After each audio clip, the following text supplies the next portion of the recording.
America. My name is Osei-Frimpong. Tonight we're going to talk a little bit about the American labor novel and why there hasn't been one, I think, in the last 30 years I can remember. And I'm pulling 30 years out of the, ether. But I think, my favorite labor novel is In Dubious Battle. And one of the virtues of the book is that it shows the viciousness of real labor fights, and not just on the surface like the violence, but more just the hardness of the people. And that was the character development of the book, how hard you have to become in your soul in order to move people towards labor justice, and how hard, not like in terms of arduous the work of labor organizing is, but just how morally dubious and treacherous it is, and you have to use, and how resourceful you have to be. And that's pretty much the arc of the book. One guy just becoming more hard and more hard as an effective organizer, and how necessary it was in order to rile people up and get them to care about organized labor, in order to take this aspect of freedom seriously and not just suffer under the egregiousness of their boss and the labor system in America in general. So I really do. I miss the labor novel. There have been some television shows that have come close. Damnation was a show that aired about 2017. My mouse just dropped. I'm going to be there. Yeah, there was a show, Damnation, that aired in around 2017. That was actually pretty good as labor goes, but you can only do so much with plays and shows in terms of getting into the internal life and the narratives that characters tell themselves about themselves that kind of color their world and shape their thoughts, and then see how the quest for those kinds of satisfactions form certain sort of intentions, and then how you try to realize those intentions and how complicated that is. And you can't really do that on a play in the way that you can with a novel. And so we don't really have good labor novels because it's hard to write good novels in general. So you're already talking about a certain class of people who care about a certain class of thing. Now, there's been some nonfiction that's come out that's been pretty good about labor, but not exactly a novel, a story, something I can give to my kids besides In Dubious Battle. And I say this because, I sat my kids down and watched The Pajama Game last week, and it was actually an interesting, lovely experience. And The Pajama Game is actually what introduced me to thinking about organized labor, and it holds up. The songs are catchy, and it actually lays out the situation rather well. But what I'm missing is a novel. I want a novel because that way you get to the interiority of the characters and the narratives they tell themselves and stories they tell themselves about themselves. That can't be given in a television show without it being too expository, and how it colors everything that they see and just the work before them. And not a novel that's heavy dialogue, just a novel that's heavy and just author's insight into the human psyche and what goes on to the soul and the mind, and on a conceptual level that then gets realized in that action as depicted within the novel. There just aren't too many labor novels like that. I mean, arguably The Jungle is one.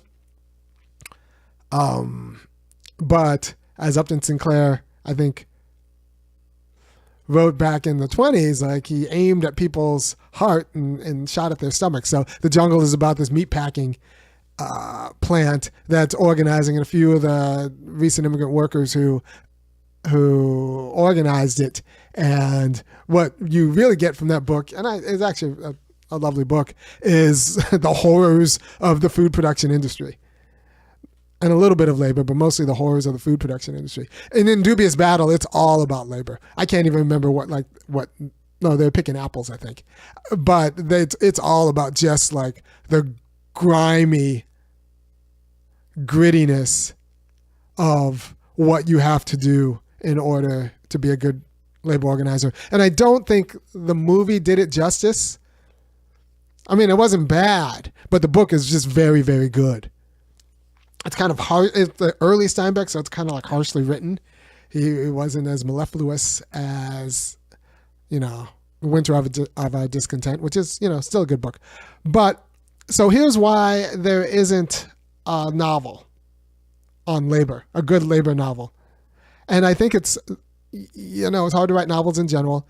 And so you're only talking about a certain class of people who could do it well. And then you're talking about agents who would have to push a labor novel. And we're going to forget the fact that a lot of people just don't read anymore because they think they can get everything from television and the screen. But like there's a quality of interiority that's missed and the quality of superficiality that's injected when you think you can get everything from screen as opposed to actually reading the thoughts and the thoughts about thoughts that goes into eventually moving people to action in a meaningful way and then shared action, collective action. So you have authors who don't really know that life. You have agents who don't really know that life because we're talking about, a few hundred people in New York who decide what book is published and pushed and reviewed and then have the money to actually quietly commission authors to like, hey, your next book should be a labor book. We'll give you this kind of advance to write it. There are only so many people who could do that. And those people don't care about labor. Like if you don't know anything about the agent set, they're mostly like very smart women who don't really have problems. And so you get a lot of books about very smart women who don't really have problems, which is fine because a lot of these very smart women who don't really have problems can write very well. It does become a problem when they can write better than they can think. Someone like Elizabeth Gilbert, who's, Eat, Pray, Love is a problem.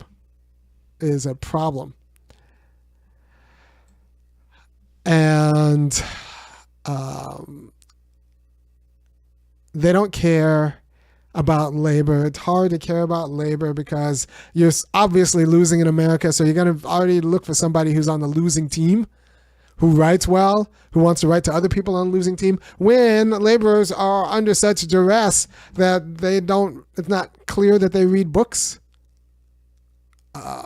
So the book has to be aimed, the target audience of the book isn't really like a 45-year-old steel worker. The target audience of a book is, a 20-year-old who's thinking about how to make meaning in their life and wrestle meaning out of their lives.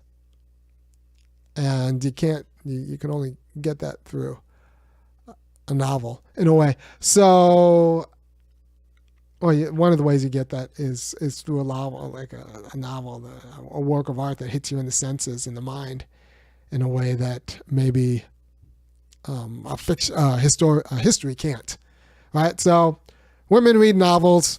I've been, I get called a misogynist for saying this, but I think gender, especially as you go up in class, really confuses you about the way the American labor force opens up to everybody in America. You get just distorted notions about the work in a person's life. Like if you live a work optional life, if you live a professional optional life where like you understand yourself, you're going to work as a professional, not like as a laborer for your life. And so, I mean, I think there's a gender issue there with the fact that women read novels or the market for novels. They are the agents. There are many very good writers, and they don't care about labor, organized labor. Not in the same way. It's not that class. Not that class. For historical reasons, not necessarily biological ones. I don't think for a lot of historical reasons. But I think it's too bad. I think it's too bad for the world. And I wish there were better labor novelists. Thanks for recommending The Sport of the Gods. My ninth graders are reading it now. Good, I'm glad. It's a 100-page book. I think Sport of the Gods is one of the best Black life, Black family books I've read, and it was written over 100 years ago. Paul Laurence Dunbar is a lovely writer. It's a small It's a small book. It's not particularly that much of a commitment, and it's just really, really it gets Black life, like the struggles and the Black family, and it's really good. Paul Laurence Dunbar, Sport of the Gods. I feel like I read a book of his short stories and then a second book. It didn't move me as much as Sport of the Gods, but I remember thinking he's a solid writer all around. So good. I'm glad you read Sport of the Gods. It's not necessarily a labor book, but it is a Black book. If you want a book about Black people and the Black struggle, like that's the book. I think, in my humble opinion. I guess not so humble opinion. By the way, if you appreciate what I'm doing, I got to do these niche shows every now and then because I give a high carat product here. If you appreciate what I'm doing, you need to go to www.funkyacademics.com. First of all, you like this video, you share this video on all your socials or whatever, but you go to funkyacademics.com and kick in $5, $15, or $50 a month because nobody's talking about these kinds of issues the way I am. Nobody's going to say that we just have too many women agents and women don't care about work and all that stuff. So there's a lot of things I'm saying that may or may not be true, but are definitely important for you to hear. And you should go to www.funkyacademics.com and kick in $5, $15, or $50 a month for me to keep saying it. After I put my kids to bed and I come down here into my little basement and I turn on the microphone and tell you guys why we don't have better labor novels. And I wish we did. I really wish we did. I want to give something to my kids. And they're not quite ready for, I don't know if they'd get In Dubious Battle, but I want something. I want a variety. Right? By the way, if you want a Black labor movie, I still think the best one that's been done is 10,000 Black Men Named George. It's got Van Peebles in it. Mario Van Peebles. I think it's got Mario Van Peebles in it. And Andre Bragner. Anyway, it's about A. Philip Randolph, and 10,000 Black Men Named George. If you just want a movie that does labor right and does Black people right and does the whole struggle right, like 10,000 Black Men Named George is it. If any of you in chat have seen it, you just know I'm right. And yeah, if you're teaching 8th graders, I think this would be the movie if you could teach something in class. This is that's the movie for like the high schoolers. All right, so Doug Irvin just reread In Dubious Battle. Isn't it good? Isn't it good? And I think what it does was it's not punctuated by a union election. A lot of union stories are punctuated by a union election, but union elections are a little bit dicey because the end is really the contract, not really the election. So you get everyone to vote for a union, but like until you get that contract signed, that's a problem. But In Dubious Battle is about what it takes to get people concerned about this aspect of their freedom. What it takes to wake people up. What it takes to harden people against their employer. And the chicanery and strategy that goes into that.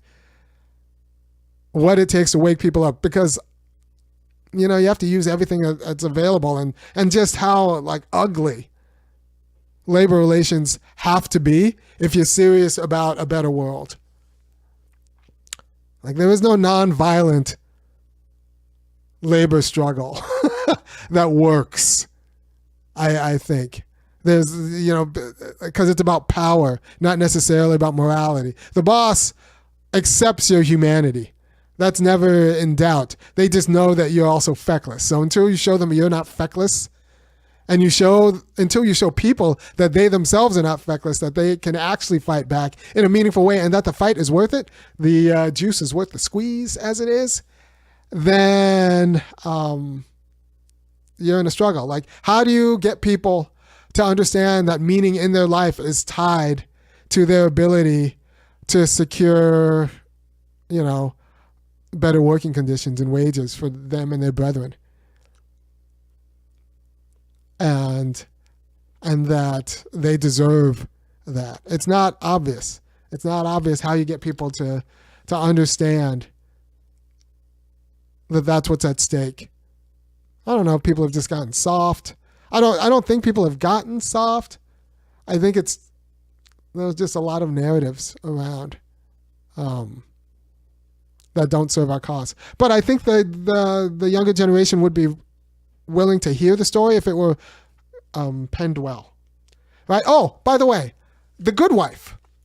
That show about lawyers that came out, 10, 15 years ago with Julie Margulies.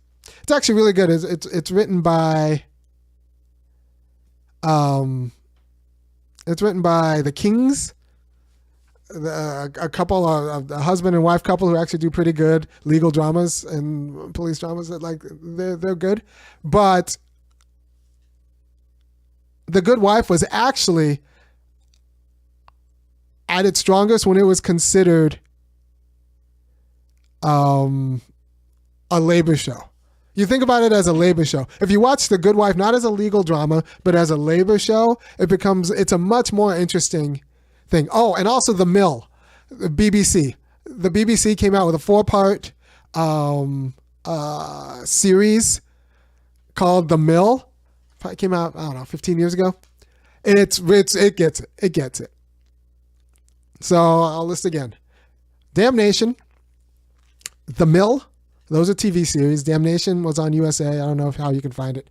The Mill, 4-part BBC. It gets it pretty well. And The Good Wife, if you view it as a labor show, not a legal drama, a labor show, and you have to kind of go through all the seasons, but they actually get it as a labor show.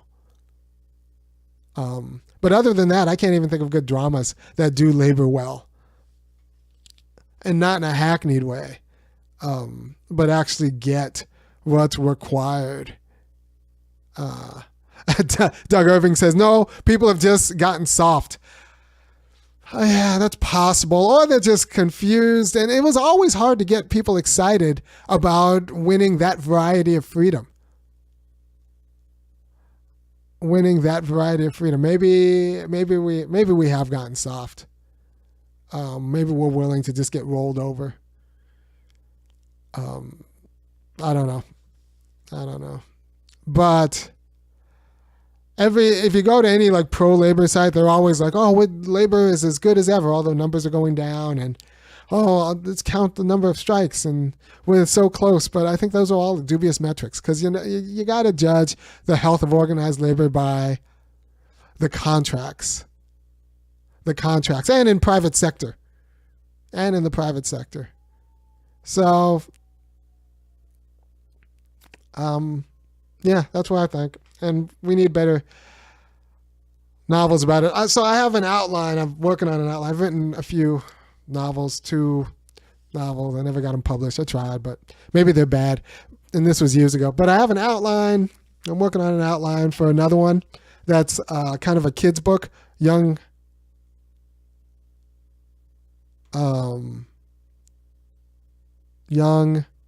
adult fiction, and it's going to be and it's going to be a labor novel. It's going to be centered around a labor issue.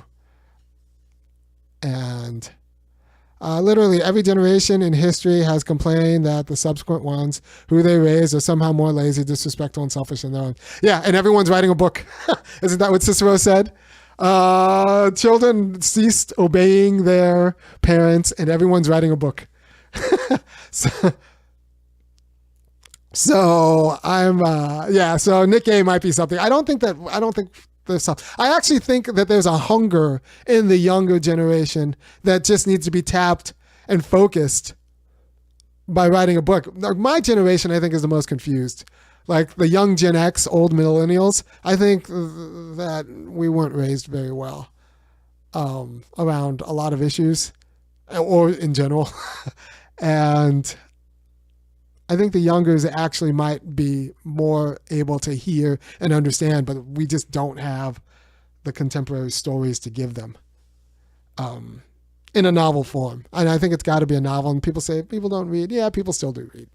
People read, and they can be, and we just don't write things worth reading in a way. yeah. So that's my opinion on this. But I say this as a guy who has a hard time reading any novel that's written after, say, 2010. When did Cavalier and Clay come out? Michael Chabone's Cavalier and Clay. And after that, like, I kind of lost the. I can't enjoy anybody's writing. So I've read novels. I've read a ton of novels, but they've all been written like prior to that. like I read all Iris Murdoch's books in the 2010s and 2011s, but she wrote them in the 70s, and yeah. Yeah, I don't know. I don't know what to do about getting the novel through. Maybe I have it in me to write the great American labor novel, but I might not. I just wish that other people did. Or that we had agents who like would push their writers to like, hey, have you thought about writing a labor novel about labor organizing and what it takes to get people excited and understand that that sort of realization of freedom is important and meaningful in their lives. I don't know what it would take. Yeah, I don't know. Honestly, but it's tricky, right? I think it would be easier to write a family novel, a novel that got people to think about how they screw up their family. Because usually I think that people don't understand how bad they are at families until they see their adult children be bad. And then they have to admit that, like, it didn't have to be this way. I just took my eye off the ball. That Harry Chapin Carpenter. Cat's Cradle song.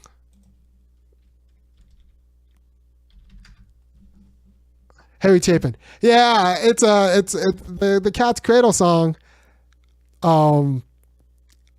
It actually it's hilariously true. And I have young kids now, so I'm not going to make that mistake. But I see like people making that mistake again and again and again. And they're suborned into making that mistake by civil society that says the most important thing you can do is work. And then they end up neglecting their kids, and then their kids don't want anything to do with them. And now that there are higher stakes, before it was just that their kids don't want anything to do with them. Now there are higher stakes because the market is so like pervasive and interpenetrating that it's found a way to like destroy your kids. So you took your eye off the ball thinking the most important thing you can do is get money. Meanwhile, your kid was getting radicalized and into vapes and all of it, like is becoming horrible and a little bit worthless. And so it's not that they just don't want anything to do with you. It's just that they're functionally useless because you thought the most important thing you could do was like get money. So that's unfortunate. So I think it would be easier to write a novel that warned or got people thinking about how much is at stake in doing their family right and organizing their family than writing a novel about how much is at stake in people organizing their workplace. So, all right. Thank you for your time. If you appreciate what I'm doing, and I think you should, because I'm giving you a quality of insight that you don't get anyone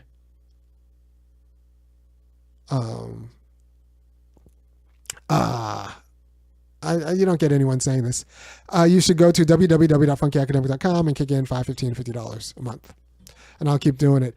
Nick A says, anyone who has a child in this toxic planet is a selfish, irresponsible person. I have three children in this planet, but I do take the job seriously. I think anyone who has a child in this planet and doesn't actually like commit themselves to preparing them to do good work in this world is a little bit myopic, because there are so many insidious forces that you simply need serious parenting.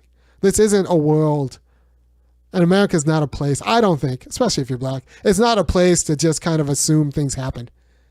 They assume that the kids will be all right. They will not be all right. There are too many nefarious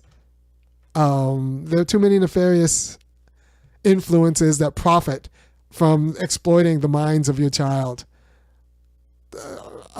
So if you're going to bring a child into this world, you're going to have to prepare them to like do the good work in this world. So you want them to be a toxic exploiter of others? Not necessarily. I want them to be, good people. I want them to actually make the world a better place make the world more humane. But like that takes a lot of work. Like a lot of my, that takes a lot of work. And they're going to have to understand power, and they're going to have to be able to wield power. And that's it. We're desperate for a class of those novels to canalize. Education and conversation is suffering in a vacuum of said novels. Yeah, that's true. Will private school help? No, private school. All right, so I send my kids to public school. I'm a big believer in sending my kids to public school. I think you caught a lot of problems sending black kids to a white private school, even if the math scores or anything you could like. So, and then the quality of entitlements that you'll get at a private school aren't really something you have to deal with. You want to deal with, and I don't understand. Yeah, the math and the reading scores will be a little bit easier to get. I think the quality of intellectual ability and culture of the students might be a little bit easier. But you can do anything you need to do in an American public school if you're willing to do a lot of the work yourself. And I don't think you avoid problems by sending them to private school. Well, you're not going to make them, better at writing labor issues if you send them to private school. I don't think. I'm not convinced. I don't know. I didn't go to a private school. I went to a suburban public school and for high school, and that wasn't great.